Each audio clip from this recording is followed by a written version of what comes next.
Hello, good morning student. Today we will read our second lesson what is around us.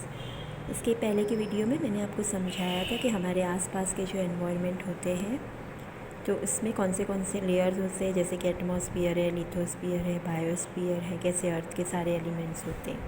So now we will continue further.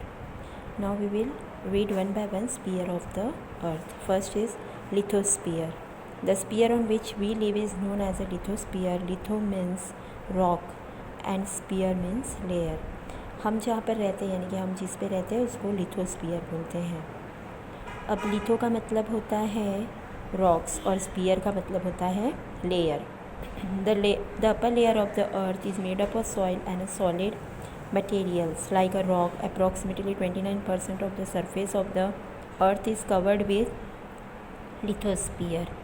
अब जो भी अर्थ का जो ऊपर का लेयर होता है, ठीक है, उसमें क्या होता है, सॉइल होता है और बहुत सारे सॉलिड मटेरियल्स होते हैं, यानी कि जैसे कि पत्थर है, ग्रेवल्स है, फिर बाद में सैंड है, बहुत सारे ऐसे मटेरियल्स होते हैं, रॉक है.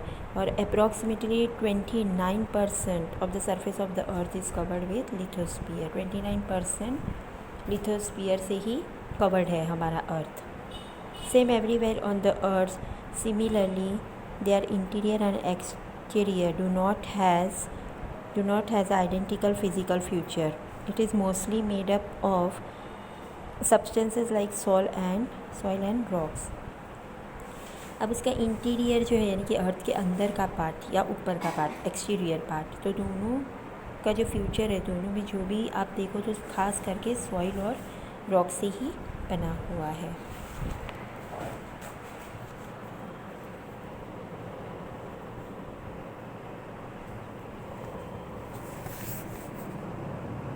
And forms like mountains, plateaus, plains and valleys are seen on the lithosphere. Lithosphere में हम और क्या क्या देख सकते हैं, माउंटेन्स देख सकते हैं, वैलीज देख सकते हैं, प्लेटूज देख सकते हैं.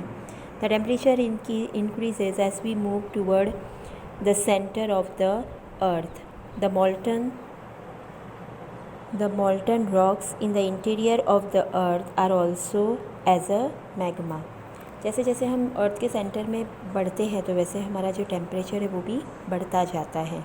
अर्थ का जो बीच का जो पार्ट होता है यानी कि अर्थ के अंदर इंटीरियर पार्ट में मॉल्टन रॉक्स होते हैं जिसको क्या बोला जाता है, मैग्मा बोलते हैं.